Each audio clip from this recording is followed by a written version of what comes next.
کیا یہ اچھی تجویز نہیں ہے کہ تمام بڑی پولیٹیکل پارٹیز اپنا جو اکنامک ایجنڈا ہے سامنے لے کے آئیں اور یہ بھی بتائیں کہ ہمارا وزیر خزانہ کون ہوگا، ہمارا وزیر تجارت کون ہوگا، ہمارا وزیر منصوبہ بندی کون ہوگا، اور ہم پاکستان کی معیشت کو سدھارنے کا ہمارے پاس یہ پلان ہے؟ دیکھیں، مجھے تو زبیر خان صاحب نے جتنی بھی باتیں کی ہیں کسی بھی بات سے اختلاف نہیں ہے۔ اچھا، اس میں کیا اختلاف والی بات ہے بھلا؟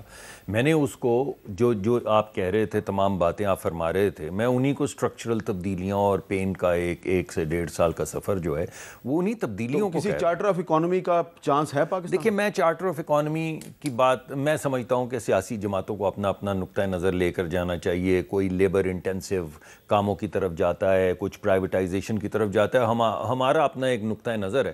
میں سمجھتا ہوں کہ بنیادی چیزوں کے اوپر کہ ہم ملک کی معیشت کو تباہ نہیں ہونے دیں گے، یہ براڈ اگریمنٹس ہونے چاہیے۔ اسپیسیفک پالیسیز کے اوپر ہی تو ہم الیکشن میں ووٹ مثال کے طور پہ مصدق صاحب کہ عام پاکستانی کو یہ بتائیں کہ جب آپ حکومت میں آئیں گے تو آپ یہ جو قرضوں کا بوجھ ہے اس کو کیسے کم کریں گے؟ دیکھیں، قرضوں کا بوجھ کم کرنے کے پاکستان کے اندر جس طرح دکان چلتی ہے نا، دکان کی آمدن ہوتی ہے، دکان کا خرچہ ہوتا ہے، تو آپ کو اپنی آمدن بڑھانی ہوگی، آپ کا خرچہ جو ہے آپ کو کم کرنا ہوگا۔ یہ موٹی موٹی سی بات ہے۔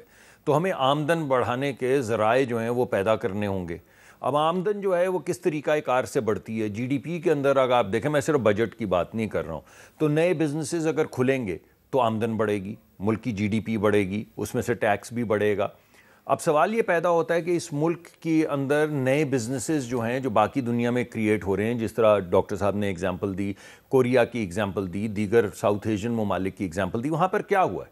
وہاں پہ ہوا یہ ہے کہ انہوں نے ایک طرح سے جو ایلیٹ کیپچر ہے اس کو ختم کر دیا اور عام آدمی کے لیے راستے کھول دیے، یعنی چند سیٹھوں کا جو قبضہ ہے معیشت کے اوپر اس جکڑ سے نکال کے، وہ جو پرانی امریکہ میں کہتے ہیں، کیونکہ آپ نے امریکہ کا بھی ذکر کیا، ریگز ٹو ریچز کی کہانی، کہ گراج سے شروع ہوئے بلینئر بن گئے، گراج سے شروع ہوئے بلینئر بن گئے، یہاں تک کہ لوگوں کو یقین آنا شروع ہو گیا کہ گراج سے نکل کے بلینئر بنا جا سکتا ہے۔ اب وہ گراج سے نکل کے بلینئر بننے کا جو راستہ ہے، اس میں جو پیسہ چاہیے غریب آدمی کے لیے یا مڈل کلاس، آپ کا ایک بچی باہر نکلتا ہے، کہتا ہے میں ایک کاروبار شروع کرنا، اس کو کون قرضہ دیتا ہے؟ تو بینکنگ ریفارم کی ضرورت ہے تاکہ اس کو سٹارٹ اپ کے لیے قرضہ مل سکے۔ یہ بڑی 100 یا 200 کمپنیوں کو 4 یا 5 بلین ڈالر کا ٹرف دے دینا۔ ٹرف، وہ آپ کو یاد ہوگا، ایک قرضہ دیا تھا، سرکار 8% کے اوپر ڈالر لیتی ہے۔ جب سرکار اس کو ایڈمنسٹر کرتی، یعنی لوگوں کو دیتی ہے، صوبوں کو بھی دیتی ہے، تو اس کی قیمت 12-13% ہو گئی ہوتی ہے ایڈمنسٹریشن کاسٹ۔ یہ جو ساری باتیں آپ بتا رہے ہیں، یہ اگر مسلم لیگ نون ایک پلان کی صورت میں لوگوں کے پلان سامنے کی شکل میں ہی لائیں گے نا۔ میں آپ کے پلان کے مختلف خاکے، کیونکہ یہ پروگرام ہے چھوٹا، تو اس میں خاکے آپ کے سامنے پیش کر رہا ہوں۔ پہلا خاکہ یہ ہے کہ یہ ایک غریب آدمی کے اوپر سینٹرڈ ہمارا اکنامک پلان ہوگا۔ دوسرا خاکہ یہ ہے کہ جو چھوٹے چھوٹے بچے ہیں، جو چھوٹے چھوٹے بزنسز 50 لاکھ سے 1 کروڑ سے 60 لاکھ سے شروع کر سکتے ہیں، کریٹو بزنسز، آئی ٹی کے حوالے سے نئے بزنس جو ہیں، یہ ہمارا اکنامک پلان ان لوگوں کی وہ جو سوچ ہے اس کو قید سے باہر نکالے گا، اور ان کا جو راستہ ہے وہ بلینئر بننے کا راستہ یا ایک بڑی کمپنی بنانے کا راستہ جو ہے، اس میں جو مسائل ہیں، چاہے وہ کیپٹل اویلیبلٹی کے حوالے سے ہوں، چاہے وہ یہ ہے کہ مجھے گیس مل رہی ہے 1000 کی، آپ کو گیس مل رہی ہے 4000 کی، آپ میرا کیا مقابلہ کریں گے؟ کیا مقابلہ کریں گے آپ میرا؟ کر ہی نہیں سکتے ہیں۔ تو یہ جو لاپ سائیڈڈنس ہے جو ہمارے ہاں ایلیٹ کیپچرز ہیں، کبھی گیس کے حوالے سے، کبھی ایکسس ٹو کیپٹل کے حوالے سے، کبھی ریڈ ٹیپ کے حوالے سے، کبھی اجازتیں لینے کے حوالے سے، یہ سب ختم ہو جائے گا، لبرلائزیشن ہوگی ڈاکٹر زبیر صاحب، اکانومی کی۔ کیونکہ آپ اکانومسٹ ہیں تو یہ بتائیں کہ ایک عام پاکستانی شہری، اس کو تو فگرز کا نہیں پتہ ہوتا، لیکن جن لوگوں کو فگرز کا پتہ ہے، اسٹیٹ بینک آف پاکستان کی جو ہے ایک رپورٹ ہے، اس کے مطابق اس سال جو فائنینشیل ایئر 2023 ہے، اس میں ہم نے 13,000 ارب روپے کا قرضہ لیا۔ 13,000 ارب روپے، 13,000 بلین، اور اس سال جو ہمارا ٹوٹل جو قرضہ ہے وہ 60,839 ارب روپے ہو گیا، یعنی کہ 60,000 بلین سے بھی ہم اوپر چلے گئے ہیں۔ تو یہ جو اسٹیٹ بینک کی رپورٹ ہے، اگر ہمارا اتنا قرضہ بڑھ گیا ہے تو یہ تو اگلی جو بھی حکومت آئے گی 8 فروری کے الیکشن کے نتیجے میں، وہ کم از کم 5 سال میں تو یہ قرضہ آدھا بھی کم نہیں کر سکتی۔ تو پلان کیا ہونا چاہیے پھر ہمارا؟ یہ دیکھیے اسٹیٹ بینک اور پاکستان کی جو پالیسیز ہیں نا، انہوں نے ہمارے قرضے کو بہت حد تک بڑھایا ہے. ان کی پالیسی ہے کہ سود کی شرح جو ہے وہ لے گئے ہیں 22% سے بھی اوپر. یہ میرے خیال میں پاکستان کی تاریخ میں شاید سب سے اونچا ہوگا، لیکن آج کل تو دنیا میں کہیں پر بھی اتنا اونچی شرح شاید ہی ہو، 1 یا 2 ملک ہوں گے. اب بات یہ ہے کہ اس شرح اس انٹرسٹ ریٹ کی وجہ سے پاکستان کے بجٹ میں اس سال 8,000 ارب روپے تو صرف سود کی مد میں ان لوگوں کو جا رہا ہے جنہوں نے پیسہ رکھیں گے وہاں پر بینکوں میں، یا بینک خود کما رہے ہوں گے.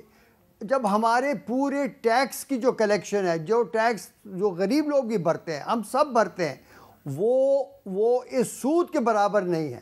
تو جہاں پر یہ لوگ کہہ رہے ہیں کہ قرضہ بڑھ گیا ہے، قرضہ تو ظاہر ہے بڑھے گا 2 وجوہات سے. ایک ان کی غلط پالیسی سے انٹرسٹ ریٹ اتنا زیادہ بڑھا دیا ہے، اور دوسرا اس لیے کہ ہر حکومت نے بجٹ میں اتنا بڑا خسارہ کیا. جب یہ خسارہ کرتے ہیں، اس سال بجٹ کا خسارہ جو ہے وہ ہماری جی ڈی پی کے 8.5% کے برابر ہونے لگا ہے. تو جب یہ خسارہ کرتے ہیں تو آخر وہ کہاں سے بڑھتا ہے؟ وہ قرضے کی وجہ سے بڑھتا ہے. اور ٹریڈ ڈیفیسٹ جو ہے، تجارتی خسارہ، وہ بھی بہت بڑھ گیا. وہ بڑھ گیا. تو دیکھیے آپ ہر سائڈ سے اگر آپ دیکھیں، میں یہی کہہ رہا تھا کہ جب آئی ایم ایف کا پروگرام مکمل ہو گیا، ہمارے خسارے بڑھتے جا رہے ہیں، تو یہ آئی ایم ایف کے پروگرام میں بھی بڑی کمزوریاں ہیں، اور ہماری حکومتوں کی جو اکنامک ٹیم کی تھنکنگ ہے وہ اتنی کمزور ہے کہ وہ انہی کے کہنے پر چل رہی ہے اور اس معیشت کو ڈبو رہی ہے. تو میں یہ کہہ رہا ہوں اس وقت ہم مکروز سے مکروز تر ہو رہے ہیں. یہ یاد رکھیے، مغربی ممالک کا یہ آبجیکٹو ہے کہ پاکستان کو اور مکروز کرے، بیکاز آج کل جو عالمی سطح پر آپ دیکھ رہے ہیں جو ٹینشن بڑھتی جا رہی ہے، پاکستان کو اور ان کی طرح ایجپٹ کو، ایسے ممالک کو اپنے مفاد کے لیے استعمال کرنے کے لیے ان کو مکروز ہی رکھنا ہوگا. آپ نے پاکستان میں ایک ایسے لوگوں کو آگے لانا ہوگا جو پروفیشنلز ہوں، جو ملک کے مفاد میں آپ کو سجیشنز دیں. آپ نے یہ جب تک نہیں کیا تو یہ تو اس طرح ہی بات چلتی رہے گی اور بگڑتی جائے گی. پروفیشنل لوگ آگے آ سکتے ہیں. میں ذرا اس پہ قرضے والی بات پہ اگر آپ کی اجازت. جی، قرضہ ہے تو ادا کرنا ہے، لیا ہے تو ادا کرنا ہے. ادا کہاں سے کرنا ہے؟ آمدن سے کرنا ہے. تو آمدن تو بڑھانی پڑے گی. اگر قرضہ ادا کرنا ہے تو آمدن کیسے بڑھے گی؟ سبسڈیز دے کے تو نہیں بڑھے گی نا. یہ بیٹھے ہوئے ہمارے پاس ماہر معیشت ہیں، پوری دنیا میں آج تک سبسڈی کی بنیاد پہ کوئی ایکسپورٹ بیسڈ کلسٹر نہیں بن سکا. اس میں کوئی ایگزامپل نہیں ہے. ہر کلسٹر جو بنا ہے، جو ایکسپورٹ کرتا ہے، جس کے ذریعے آپ کو آمدن ڈالر میں ہوتی ہے، وہ بنتا ہے کمپیٹیٹیونیس کی وجہ سے.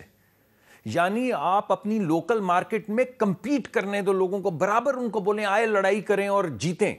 تو جو جیتنے والا ہوگا لوکل مارکیٹ میں، اس میں ایک ایج ہوگا، ایک ایسی خصوصیت ہوگی جو کسی اور چیز میں نہیں. جب وہ اس خصوصیت کو لے کے، اس ایج کو لے کے گلوبل مارکیٹ میں جائے گا تو آپ کو جتنے ڈالر چاہیے اتنے بیچ پائے گا. ہماری کیوں ایکسپورٹ نہیں بڑھتی 22 بلین سے 28 بلین پھر اوپر نیچے؟ اس وجہ سے کہ وہ سبسڈی کی بنیاد پہ چلتی ہے. آپ کو کہا جاتا ہے اتنی سبسڈی دے دو تو اتنی ایکسپورٹ ہو جائے گی. یہ جو ٹیکسٹائل انڈسٹری کو جو سبسڈی ملتی ہے، اگر یہ ختم ہو جائے تو ٹیکسٹائل انڈسٹری والے تو چیخیں گے. نہیں، تھوڑی دیر چیخیں گے. پھر بنگلہ دیش کی طرح آہستہ آہستہ جو energy intensive area, for example آپ یہ دیکھیے، بنگلہ دیش کے پاس کیا چیز نہیں؟ کاٹن نہیں ہے اور بجلی نہیں ہے، انرجی نہیں ہے، دونوں چیزیں نہیں ہیں. انہوں نے نتیجتاً کیا کیا؟ وہ ایسی جگہ پہ گئے جہاں پہ انرجی کی کوئی انپٹ نہیں تھی. ان کی ساری جو ٹیکسٹائل کا سیکٹر ہے وہ فیشن پہ اور سٹچنگ پہ ہے، جس میں سلائی مشین جتنی انرجی لگتی ہے. یعنی کہاں 2-3% انرجی کا استعمال زر مبادلہ لانے کے لیے، کہاں پہ ہماری جو سپننگ مل ہے وہ 30% کے قریب انرجی استعمال کرتی ہے. وہ عورتوں کو بہت اس میں لے کے آئے نا. وہی امپاور تو ہوگا. یہ کہ جب آپ کہیں گے نا یار نہیں، ایک دفعہ دوبارہ سوچو، سبسڈی کی بنیاد پہ نہیں، کہ ہم ڈالر خریدنے کے لیے تو نہیں سرکار بیٹھی ہوئی نا کہ آپ ڈالر لے کر آتے ہیں تو آپ کو کچھ پیسے ہم دے دیتے ہیں کہ آپ ڈالر لیں. یہ تو کوئی طریقہ نہیں. تو آپ ایسا کریں کہ ان چیزوں میں جائیں جن میں آپ کو مہارت ہے، اور اپنی بچیوں میں پیسہ انویسٹ کریں تاکہ ان کی مہارت بہتر ہو، تاکہ آپ کی پروڈکٹیوٹی بہتر ہو، تاکہ دنیا میں جب آپ بیچنے جائیں تو آپ مہارت، پروڈکٹیوٹی، ڈیزائن کی وجہ سے چیزیں بیچ رہے ہوں، اس وجہ سے نہیں کہ کسی نے آپ کو سبسڈی دے رکھی ہے. اس سے آپ کی آمدن جب آئے گی نا تو پھر آپ قرضہ ادا کریں گے. تو یہ پروسیس جو 1-2 سال کا ہے، اور یہ صرف ٹیکسٹائل نہیں ہے، ٹیکسٹائل تو ایک بھوت ہے جس کو ہم کہتے ہیں کہ یہ دیکھیں ٹیکسٹائل 60 سال ہو گئے ہیں آٹوموٹیو کو ہم سبسڈیاں دے رہے ہیں. جو گاڑی 30 لاکھ کی ہم 1 کروڑ میں خریدتے ہیں کیونکہ اس کے اوپر 200% ہوتی ہے ڈیوٹی. تو آپ مجھے بتائیں کہ 50 یا 60 سال کے بعد کیوں نہیں ہم آٹوموٹیو ایکسپورٹ کر رہے بھائی؟ اگر آپ کو 30 لاکھ روپے کی گاڑی عوام کو مل رہی ہے 1 کروڑ میں کیونکہ امپورٹڈ گاڑی کے اوپر 200% ٹیکس لگا ہوا ہے، تو آپ کیوں نہیں ایکسپورٹ کر پائے؟ اسی طرح آپ خیر آپ جتنی اگر وقت دیں گے تو میں 5-6 تھوڑا سا آپ بتائیں گے اڑا دوں گا، پھر بعد میں مجھے لالن ملامت ہوگی.